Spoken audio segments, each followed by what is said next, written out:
Good morning students.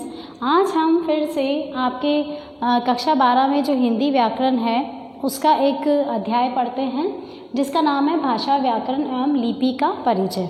इस अध्याय में हम ये पढ़ेंगे कि भाषा होती क्या है, कहाँ इसका उपयोग किया जाता है, व्याकरण हमारे लिए जीवन में कितना महत्वपूर्ण है और लिपि किस तरीके से इसके ध्वनि चिन्ह हैं और किस तरह से लिपि का विकास हुआ, ये सारी बातें हम इस अध्याय में पढ़ेंगे। तो सबसे पहले हम देखते हैं कि भाषा क्या है। भाषा एक ऐसा माध्यम है जिसमें कोई भी व्यक्ति अपने मन की बात को, अपने मन के विचारों को, अपने मन के भावों को अभिव्यक्त करता है। और हम ये कह सकते हैं कि उस अभिव्यक्ति के लिए उसे एक माध्यम की ज़रूरत होती है। समाज में मनुष्य को जीवन यापन करने के लिए अपनी बात को दूसरे तक पहुंचाने के लिए एक माध्यम का उपयोग करना पड़ता है और वो माध्यम जो है वही भाषा है। अगर हम कुछ अपनी पसंद का खाते हैं, बहुत पसंद आता है, या घर पे अगर कुछ अच्छा खाना बना है और आपको बताना है कि वो कैसा बना है, तो आप संकेत के माध्यम से बताएंगे तो आपको मज़ा नहीं आएगा। जैसे कोई रसीला आम है, मान लीजिए किसी गूंगे ने आम खाया और अब वो बोल नहीं सकता, लेकिन वो अपने मन की अभिव्यक्ति कैसे करेगा? वो संकेतों के माध्यम से ही करेगा, इशारों में ही बताएगा। लेकिन अगर आप बोल सकते हो तो आप उस अभिव्यक्ति को बोलकर बताएंगे और प्रसन्नता के साथ बताएंगे कि मैं इस रसीले आम को खाकर कितना प्रसन्न हुई, या मुझे ये चीज़ कितनी पसंद आई है। तो हमें अपने मन में जितने भी विचार और भाव आते हैं उन्हें अभिव्यक्त करने के लिए एक सशक्त माध्यम की आवश्यकता होती है, क्योंकि हम कहे बिना रह नहीं पाते। तो हमें अपने विचार दूसरों तक पहुंचाने, अभिव्यक्त कर रहे हैं, तो उसके लिए हम इस भाषा का उपयोग करते हैं। तो सबसे पहले देखते हैं कि भाषा क्या है। भाषा को समझने के लिए हम कुछ बिंदुओं को देखते हैं। जैसे भाषा को ध्वनि संकेतों की व्यवस्था माना जाता है। भाषा जो है, जो हम बोल रहे हैं, वो सब क्या है? ध्वनि संकेत है। तो उन ध्वनि संकेतों की एक व्यवस्था है, एक व्यवस्थित रूप है जिसे हम भाषा के रूप में स्वीकार करते हैं। फिर है विचारों के आदान प्रदान का साधन माना जाता है। मैं अभी आपको अगर कुछ समझाना चाहती हूँ, बताना चाहती हूँ, तो उसके लिए भी मैं जिस माध्यम का उपयोग कर रही हूँ वो भाषा है। और अगर आप भी किसी से अपने मन के भाव बताना चाहेंगे तो उसके लिए आपको भी भाषा का उपयोग ही करना पड़ेगा। तो ऐसा सशक्त माध्यम जो कि विचारों के आदान प्रदान का साधन बनता है, उसे हम भाषा कहते हैं। फिर है भाषा के शब्द प्राय रूढ़ होते हैं। भाषा जो है वो भाषा का विकास जो है वो मैं आगे बताऊंगी कि बहुत धीरे धीरे और बहुत समय में हुआ है। तो उसके लिए कुछ शब्द हैं जो प्राय रूढ़ हो गए हैं, तो उन्हें हम लिखते हैं लिपि के रूप में, तो भी रूढ़ रूप में ही लिखते हैं। और क्योंकि वो रूढ़ हैं, पुराने समय से चले आ रहे हैं, तो हम भी आज उनको वैसा का वैसा व्यवस्थित रूप से स्वीकार करते हुए आगे बढ़ रहे हैं। फिर है संस्कृत भाषा सबसे प्राचीन भाषा मानी जाती है। यानी जो संस्कृत भाषा है, अब हम ये कहें कि भाषा का विकास कैसे हुआ, तो संस्कृत भाषा जो है वो सबसे प्राचीन मानी जाती है। यानी पुराने समय में, वैदिक काल में लोग संस्कृत भाषा का उपयोग ही किया करते थे। तो ये भाषा सब उस समय नहीं बोल पाते थे कि बहुत ज़्यादा क्लिष्ट होती थी, तो सामान्य जन के लिए इस भाषा का बोलना कठिन था। और इसीलिए मैं आगे बताऊँगी आपको कि किस तरह से भाषा का विकास हुआ और कैसे हम हिंदी भाषा जो आज हम बोल रहे हैं, हिंदी जो हम देवनागरी लिपि जिसे हम कहते हैं और बोलने में हम हिंदी भाषा कहते हैं, जिसे हम राष्ट्रभाषा और राजभाषा का दर्जा भी दे रहे हैं, तो उसका विकास कैसे हुआ। तो संस्कृत भाषा जो है उसे हम भाषाओं की जननी कहते हैं, क्योंकि संस्कृत भाषा के बाद में ही बहुत सारी भाषाओं का निर्माण हुआ। हमारे यहाँ पर 22 तरह की भाषाएँ हैं जो संविधान में स्वीकृत की गई हैं, जिसमें तमिल है, तेलुगु है, मलयालम है, अंग्रेजी भाषा भी है जिसे हम सहभाषा के रूप में उपयोग में ले रहे हैं। ऐसी बहुत सारी भाषाएं हैं जो कि हमारे भारत में चलती हैं। और भारत जो है वो विविध भाषाओं का देश कहा जाता है। यानी ऐसा कोई देश नहीं मिलेगा आपको जहाँ पर अलग अलग तरह की भाषाओं का उपयोग किया जाता है। फिर है भाषा का विकास। तो अब हम देखते हैं कि भाषा का विकास हुआ किस तरह से था। सबसे पहले संस्कृत भाषा आई। उस संस्कृत भाषा को क्योंकि सामान्य लोग नहीं बोल पाते थे, असमर्थ थे, जितने संभ्रांत और पढ़े लिखे लोग हुआ करते थे, जो पंडित हुआ करते थे, आचार्य हुआ करते थे, वो ही इस भाषा का उपयोग किया करते थे। लेकिन धीरे धीरे इस भाषा से पाली भाषा का रूप बदला और पाली से ये प्राकृत में बदली, प्राकृत से ये अपभ्रंश में बदली और अपभ्रंश से आज हमारे समक्ष हिंदी भाषा के रूप में ये प्रस्तुत हुई है, जिसका उपयोग हम कर रहे हैं। अब हम देखते हैं कि जो भाषा है उसकी परिभाषा क्या है, यानी भाषा को हम किस तरह से परिभाषित कर सकते हैं, भाषा को कैसे बता सकते हैं। तो भाषा जो है वो, क्योंकि संस्कृत भाषा सबसे पुरानी भाषा है और उसी से बाकी सारी भाषाओं का निर्माण हुआ, या उसे हम जननी कह रहे हैं, तो भाषा शब्द जो है वो भाष धातु से उत्पन्न हुआ, और ये भाष धातु से हमने ली कहाँ से है, संस्कृत भाषा से। तो भाषा शब्द जो है वो संस्कृत की भाष धातु से लिया गया है, जिसका अर्थ होता है बोलना, यानी ऐसे ध्वनि संकेत जिन्हें हम व्यवस्थित रूप से बोलते हैं, अपने विचारों को प्रकट करने के लिए, अपने मन के भावों को अभिव्यक्त करने के लिए जिसका उपयोग करते हैं, उसे हम सामान्य रूप से भाषा कह सकते हैं। आगे हम इसकी दो परिभाषाएं देखते हैं अलग अलग। जैसे भाषा वह साधन है जिसके माध्यम से हम सोचते हैं, सोचने के लिए भी हमें भाषा का उपयोग करना पड़ता है, और अपने विचारों को व्यक्त करते हैं, यानी अपने विचार हम भाषा के माध्यम से अभिव्यक्त करते हैं। और जब हम अपने विचारों को लिखकर या बोलकर प्रकट करते हैं और दूसरों के विचारों को सुनकर या पढ़कर ग्रहण करते हैं, उसे भाषा कहते हैं। जैसे अभी अगर मुझे आपको कुछ समझाना है, बताना है, तो उसके लिए मुझे बोलकर अपने विचारों को प्रकट करना पड़ेगा। पहले मैं सोचूंगी, और सोचकर जब मैं बोलती हूँ तो वो जो ध्वनि संकेत मेरे मुख से निकल रहे हैं, वो आपके लिए क्या है, भाषा है, वो आपके लिए भाषा का काम करेंगे। और अब आपको अगर अपनी बात पहुँचानी है, सामने वाले को भी अपनी बातों को कहना है, तो इसके लिए हम सुनकर और पढ़कर भी ग्रहण कर सकते हैं। यानी भाषा हमें लिखित रूप में भी मिलती है, तो लिखित रूप में जो भाषा हमें मिलती है उसको हम पढ़कर ग्रहण करते हैं, और जो लिखित रूप में होती है उसे तो हम पढ़कर ग्रहण करते हैं। और अगर आपको बोलना है तो सामने वाले के लिए वो सुनकर ग्रहण करने वाले अर्थ में आ जाती है। अब हम बात करते हैं कि भाषा कितने प्रकार की होती है, यानी भाषा के भेद कितने हैं। भाषा के दो रूप हैं, मौखिक और लिखित। मौखिक रूप में हम बात कर रहे हैं बोलकर, यानी किसी को अपने भावों और विचारों को अगर बोलकर अभिव्यक्त किया जाता है तो वो भाषा मौखिक भाषा कहलाती है। जैसे अगर हम किसी नेताजी के भाषण को सुनते हैं तो उस समय उनके लिए वो भाषा क्या है, मौखिक है। फिर बात करते हैं लिखित भाषा। तो लिखित भाषा में हम जितने भी उच्चरित ध्वनि संकेत हैं, जैसे मैं जो बोल रही हूँ वो क्या है, उच्चरित ध्वनि संकेत, क्योंकि आप पहले से उनको जानते हैं, जानकारी है आपके पास, तो आप उन ध्वनि संकेतों को पहचान जाते हैं कि वो क्या है या उनका अर्थ क्या है। को निश्चित चिन्ह व ध्वनि संकेतों द्वारा, यानी उच्चरित ध्वनि संकेतों को निश्चित चिन्ह व ध्वनि संकेतों द्वारा लिखकर जो अभिव्यक्त किया जाता है, ठीक है, लिखकर जो अभिव्यक्त किया जाता है वो क्या कहलाता है, लिखित भाषा कहलाती है। एक तीसरी भाषा और होती है जिसे हम सांकेतिक भाषा कहते हैं, जो कि प्रचलन में नहीं है, या जिसे हम कहें कि पूरी तरीके से हम मान्यता नहीं दे सकते। यानी सांकेतिक या संकेत भाषा, जिसे हम ये कह सकते हैं कि जो गूंगे और बहरे लोग होते हैं वो इसका उपयोग करते हैं, क्योंकि वो बोलकर अपनी बात को बता नहीं सकते, कह नहीं सकते, तो वो सांकेतिक या संकेत भाषा का उपयोग करते हैं। और जब मनुष्य आदि मानव के रूप में था, या जब भाषा का विकास नहीं हुआ था, या भाषा का उसने उपयोग नहीं किया था, उस समय मनुष्य के पास एक सांकेतिक भाषा ही थी जिससे वो एक दूसरे को अपने विचारों को अभिव्यक्त करने का प्रयास करता था। भाषा के मुख्य भेद 3 हम देख चुके हैं। अब हम उसके अन्य भेद देखते हैं। भाषा के अन्य भेदों में प्रमुख रूप से 4 भेद हैं। प्रथम है मातृभाषा, राजभाषा, राष्ट्रभाषा और मानक भाषा। अब इनको थोड़ा सा विस्तृत देखते हैं। मातृभाषा, मातृभाषा क्या होती है? मातृभाषा के लिए हम ये कह सकते हैं कि ऐसी भाषा जो बच्चा बचपन से अपनी माँ से सीखता है या अपने घर में बाकी लोगों को देखते हुए सुनता है, और वही भाषा वो अपनी बोलचाल में बोलने लगता है। तो वहाँ हम कह सकते हैं कि मातृभाषा ऐसी भाषा है जो कि अपनी माँ से ग्रहण की जाती है। दूसरा आता है राजभाषा। राजभाषा जो है वो सरकारी कामों में प्रयोग में ली जाती है, यानी जितने भी सरकारी कामकाज हैं, जितना भी लिखित काम होता है सरकार का, वो सारे कामों के लिए सरकारी काम के प्रयोग में जो है वो राजभाषा ली जाती है। और अंग्रेजी को हम सह राजभाषा के रूप में प्रयोग में लाते हैं, और वैसे हम हिंदी को ले ही रहे हैं काम में। फिर है राष्ट्रभाषा। राष्ट्रभाषा भारतीय संविधान के द्वारा हमें 22 भाषाओं को मान्यता दी गई है। यानी जो भारतीय संविधान है उसमें जब भाषाओं के विषय में चर्चा आई तो उन्होंने 22 भाषाओं को, पहले तो उन्होंने कम भाषाओं को ही दिया था, उसके बाद और भाषाओं को स्वीकृत किया।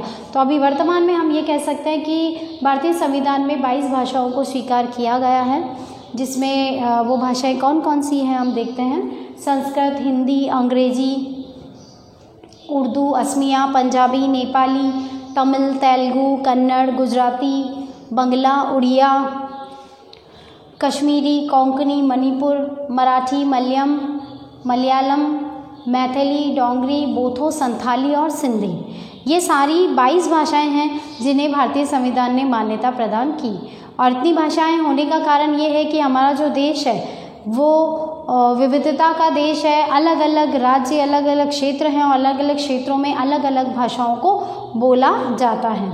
और इसमें हम देखें कि प्रमुख रूप से राष्ट्रभाषा के रूप में हिंदी को स्वीकार किया गया, क्योंकि ये सारी भाषाएं सिर्फ अपने ही विशेष क्षेत्र में बोली जाती था या उपयोग में लाई जाती थी, लेकिन हिंदी एक ऐसी भाषा थी जो संपूर्ण भारत में ही उपयोग में लाई जाती है। इसी कारण से हिंदी भाषा को राष्ट्रभाषा घोषित किया गया और इसे राष्ट्रभाषा 343 अनुच्छेद में स्वीकार किया गया था और दिन था 14 सितंबर 1949। यानी राष्ट्रभाषा को अगर हम कहें कि कब मान्यता दी गई या कब हिंदी को राष्ट्रभाषा बनाया गया, तो वो दिन था 14 सितंबर 1949।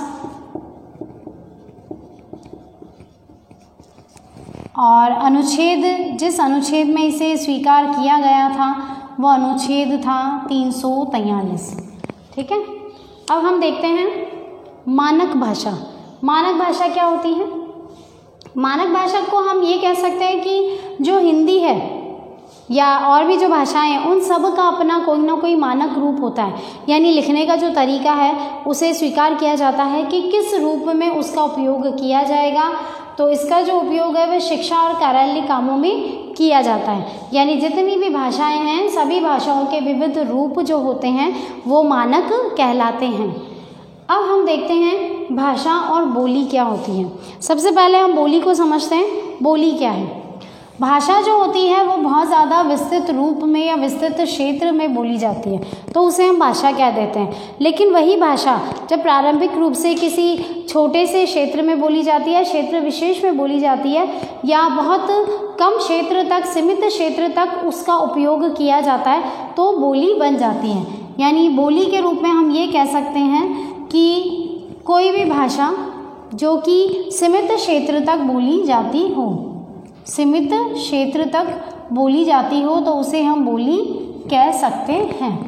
तो यहाँ हम देखते हैं कि भाषा और बोली जो है उसमें किस तरह से अंतर है या भाषा और बोली जो है वो किस तरह से काम में ली जाती है, तो उसके कुछ बिंदु यहाँ पर हैं। तो हम एक एक बिंदु को समझते चलते हैं। सबसे पहला बिंदु है सीमित क्षेत्र में, अर्थात जो बोली है वो सीमित क्षेत्र में बोली जाएगी, लेकिन जो भाषा है, हम साथ में भाषा और बोली का अंतर भी देखते चलते हैं, लेकिन जो भाषा है वो विशाल या विस्तृत भूभाग में बोली जाती है। फिर बात करते हैं लिखित रूप नहीं होता, यानी जो बोली होती है उसका कोई लिखित रूप हमें नज़र नहीं आता, यानी उसे बोलचाल में काम में ली जाती है। लेकिन जो भाषा है उसका लिखित रूप होता है जिसे हम लिपि कहते हैं। फिर बात करते हैं छोटे भूभाग में बोली जाती है। जो बोली होती है वो छोटे या बहुत संक्षिप्त भूभाग में या क्षेत्र विशेष में ही बोलने में ली जाती है, लेकिन जो भाषा होती है उसका विस्तृत और विशाल रूप होता है और वो बहुत ज़्यादा बड़े क्षेत्र में काम में ली जाती है। चौथा बिंदु है बोली भाषा का प्रारंभिक रूप है। हम ये कह सकते हैं कि जो बोली होती है वो किसी भी भाषा का प्रारंभिक रूप होती है, यानी बोली का प्रारंभ जो है वो बहुत ज़्यादा विस्तारित नहीं होता, लेकिन जब वो बहुत ज़्यादा फैल जाती है या और ज़्यादा मानक हो जाती है तो हम कह सकते हैं कि वो भाषा का रूप ग्रहण कर लेती है। फिर बात करते हैं बोली जो है वो भाषा का स्थानीय रूप है, यानी अभी हमने बात की थी कि वो किसी क्षेत्र विशेष तक ही सीमित रह पाती है, इसीलिए हम कह सकते हैं कि जो बोली होती है वो किसी भी भाषा का स्थानीय रूप होती है, लेकिन जो भाषा होती है वो पूरे क्षेत्र को संबोधित करती है। फिर है छठा पॉइंट, बोली के व्याकरणिक नियम नहीं होते। क्योंकि बोली सीमित क्षेत्र में होती है और उसका कोई लिखित रूप भी नहीं होता, इसीलिए उसके कोई व्याकरणिक नियम भी नहीं होते। यानी ज़रूर नहीं है कि बोलने के लिए हमको कुछ नियमों में बंधा होना ज़रूरी है। बोलने में व्यक्ति किसी भी तरह के शब्दों का उपयोग कर लेता है, लेकिन जो भाषा होती है वो व्याकरणिक नियमों में बंध कर ही लिखी जाती है या बोली जाती है। सातवां है, बोली का साहित्य मौखिक होता है, क्योंकि हमने बात की अभी कि जो बोली है वो लिखित रूप में नहीं लिखी जाती, भाषा का लिखित रूप होता है। तो इसी प्रकार से इसका जो साहित्य होगा, जैसे हमारा जो भाषा हिंदी है उसका हिंदी साहित्य है, पूरा साहित्य है कि कब वो प्रारंभ हुई थी, कैसे बनी थी, उसका विकास भी है। जैसे हमने पहले भी पढ़ा था कि जो हिंदी भाषा है वो पहले संस्कृत से पाली, पाली से प्राकृत, प्राकृत से अपभ्रंश और फिर आज वर्तमान में हमें खड़ी बोली हिंदी के रूप में नज़र आ रही है। तो इसीलिए कह सकते हैं कि बोली का जो साहित्य होता है वो भी मौखिक ही होता है, यानी जो बोल रहे हैं ना वही उसका साहित्य है, लेकिन भाषा का हमें लिखित रूप में साहित्य बहुत ज़्यादा विस्तृत रूप में मिलता है। और जो हमारी हिंदी भाषा है वो भी प्रारंभ में बोली के रूप में ही प्रचलित थी, लेकिन जैसे जैसे उसका क्षेत्र बढ़ता गया, जैसे जैसे उसका विस्तार होता गया, वैसे वैसे उसे भाषा का दर्जा मिलता गया और आज राष्ट्रभाषा के रूप में हम हिंदी को जानते हैं। अब हम देखते हैं अलग अलग राज्यों में बोलियां किस तरह से बोली जाती हैं। वैसे तो हमारे पास बहुत ज़्यादा विविध क्षेत्र है, लेकिन फिर भी मैंने यहाँ पे कुछ उदाहरण लिखे हैं जिसमें हम समझ सकते हैं कि अलग राज्यों में किस प्रकार की बोलियां होती हैं। जैसे पूर्वी उत्तर प्रदेश में अवधी बोली जाती है, बिहार में भोजपुरी और मैथिली बोली जाती है, फिर हरियाणा में हरियाणवी बोली जाती है, और राजस्थान में आप देखते हैं मारवाड़ी, और मारवाड़ी में भी हमको अलग अलग रूप मिलते हैं। जैसे क्षेत्र विशेष के हिसाब से हम बात करें तो मेवाड़ है तो वहाँ पर मेवाड़ी बोली जाती है। ढूंढाड़ यानी जयपुर का जो क्षेत्र है वहाँ पर आप ढूंढाड़ी भाषा काम में लेते हुए देखेंगे लोगों को। और कोटा बूंदी वाला जो क्षेत्र है यानी हाड़ौती जो क्षेत्र कहलाता है वहाँ पे हाड़ौती बोली जाती है। तो इस तरह, और जोधपुर और इस तरफ वाला जो क्षेत्र है वहाँ पर मारवाड़ी बोली जाती है।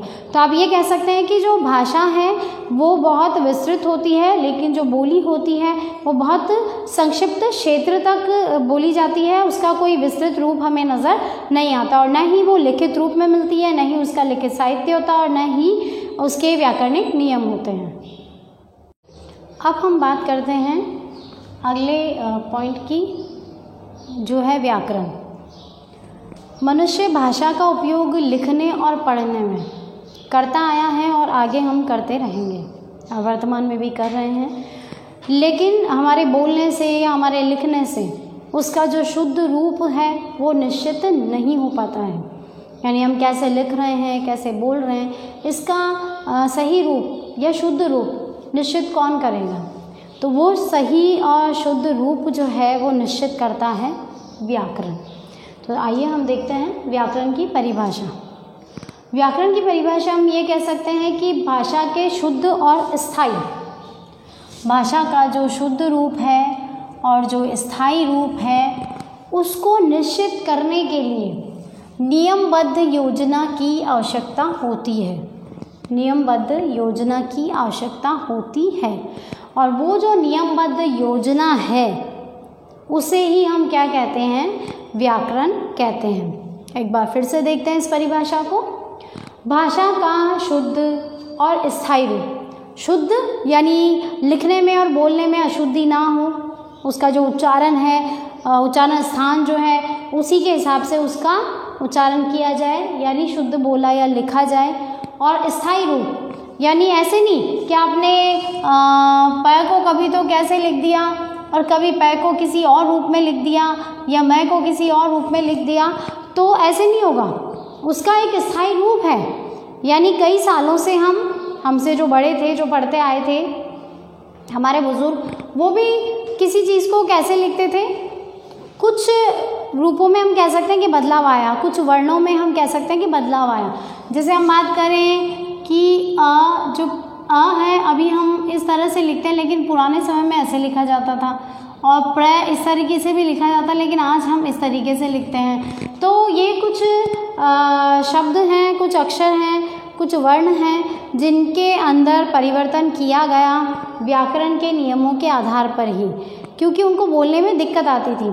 जैसे अगर पहले ख लिखा जाता था तो ख इस तरह से लिखा जाता था, अब पढ़ने वाला इस ख को र और व भी पढ़ लेता था। र और व दिखने में तो एक जैसे ही लग रहे हैं ना, तो यहाँ पे क्या होता था, थोड़ी सी दिक्कत आती थी समझने में। यानी जब उच्चारण किया जाता, पढ़ा जाता, तो बोलने वाले ने कुछ और बोल दिया और लिखने वाले ने किसी और भाव से लिखा। इसी प्रकार से जैसे भ है तो पहले भ इस तरह से लिखा जाता था, अब इसके ऊपर अगर शिरोरेखा खींच दी गई, खींचते ही हैं हम, तो शिरोरेखा खींचने के बाद तो ये भ भी क्या लग रहा है, म लग रहा है।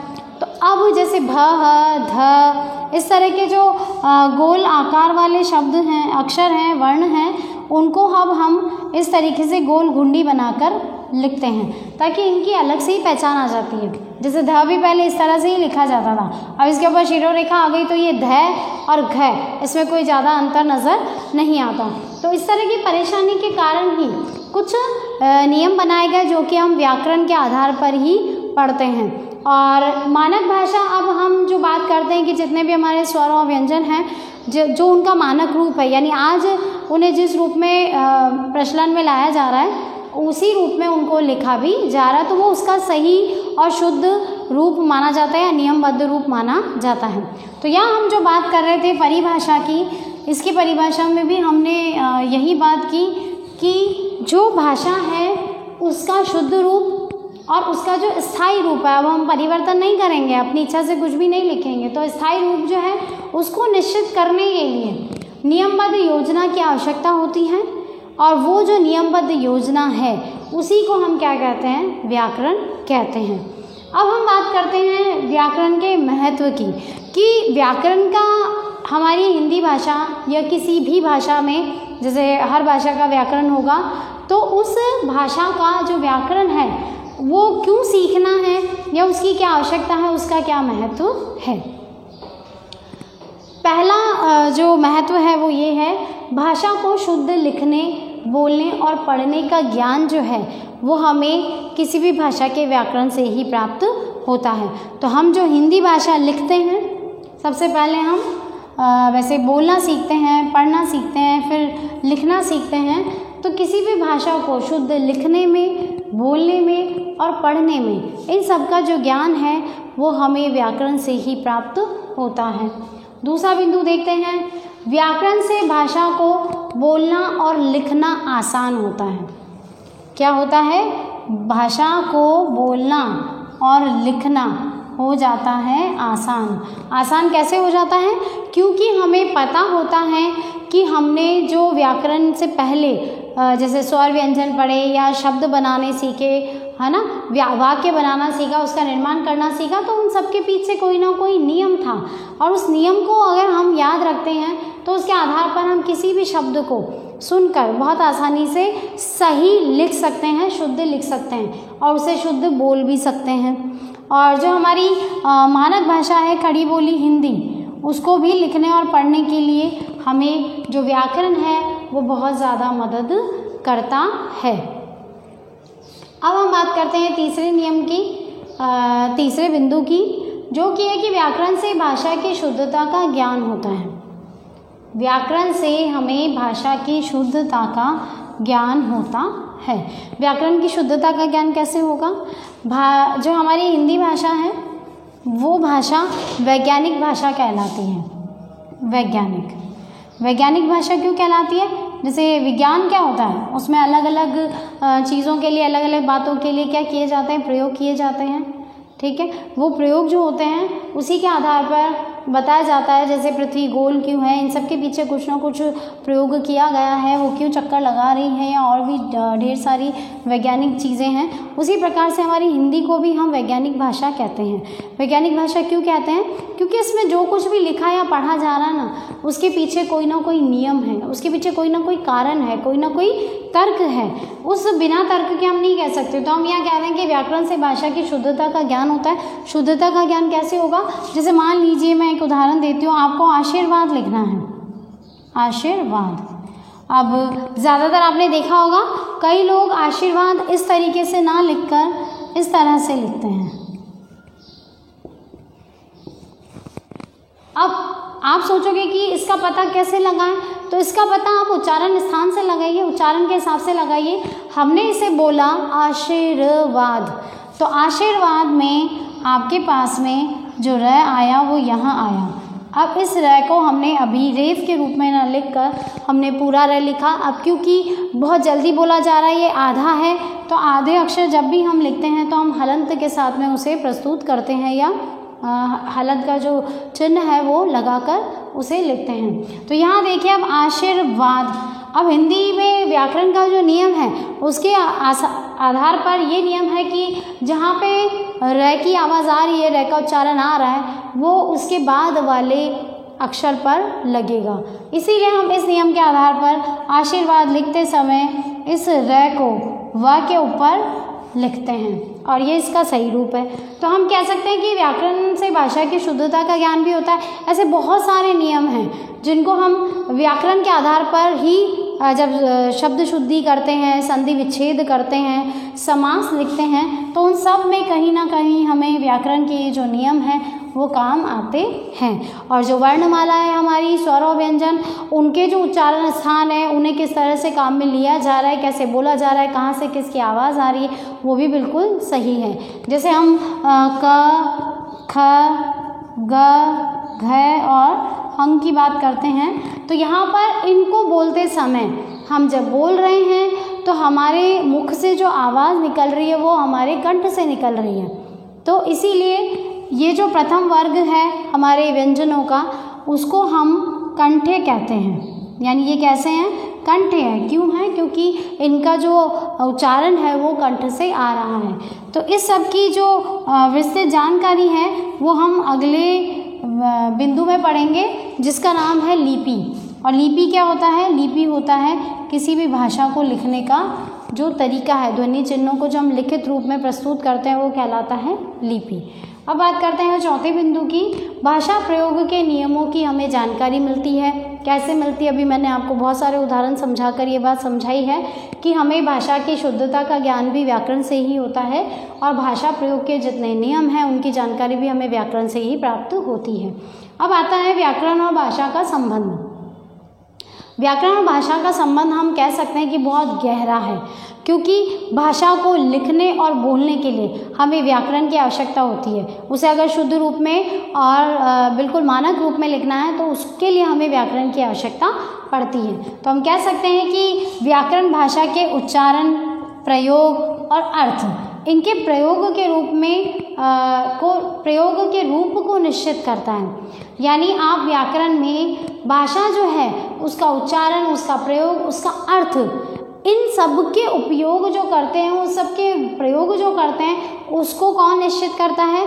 उसको व्याकरण निश्चित करता है। इसीलिए कह सकते हैं कि भाषा बिना व्याकरण के अधूरी है।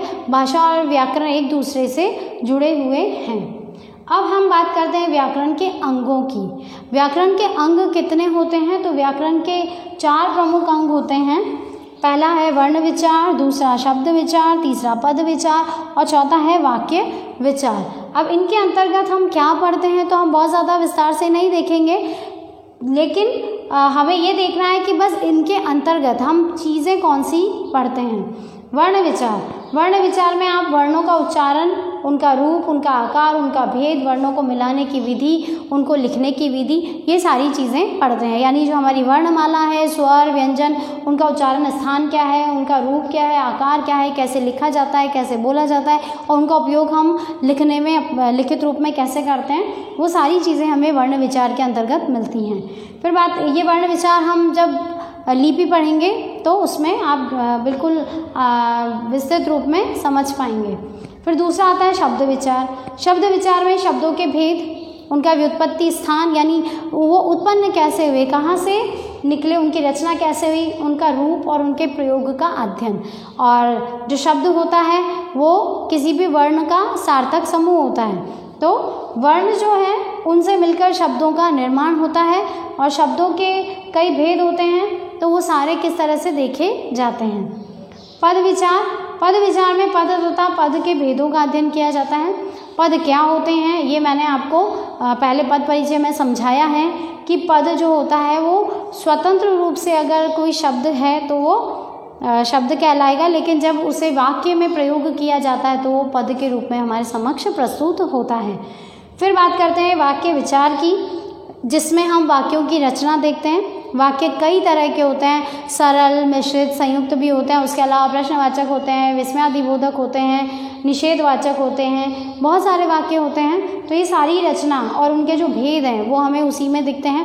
वाक्य का निर्माण या वाक्य बनाए कैसे जाते हैं, वाक्य को अलग कैसे किया जाता है, तोड़ा कैसे जाता है। ऐसे संयुक्त और मिश्रित जो वाक्य होते हैं उसमें प्रमुख वाक्य और उपवाक्य या आश्रित उपवाक्य दोनों चीज़ें साथ में चलती हैं। तो उन्हें कैसे आप जोड़ेंगे और किस तरह से अलग करेंगे, कौन कौन से संयुक्त शब्द होंगे जिनको आप उसमें जोड़ रहे हैं। फिर आता है विराम चिन्ह। विराम चिन्ह का उपयोग भी हम भाषा में कहीं रुकने के लिए, कहीं प्रदर्शित करने के लिए करते हैं। पद परिचय और वाक्य निर्माण, गठन और उनके प्रयोग का अध्ययन, ये सारी चीज़ें हमें व्याकरण में ही मिलती हैं। इससे कह सकते हैं कि व्याकरण जो है उसके बिना हम भाषा का लिखित और मौखिक रूप शुद्ध और सही रूप से नहीं सीख सकते। अब आपके पास एक लिपि वाला बिंदु बचता है जो कि हम अगले वीडियो में पढ़ेंगे।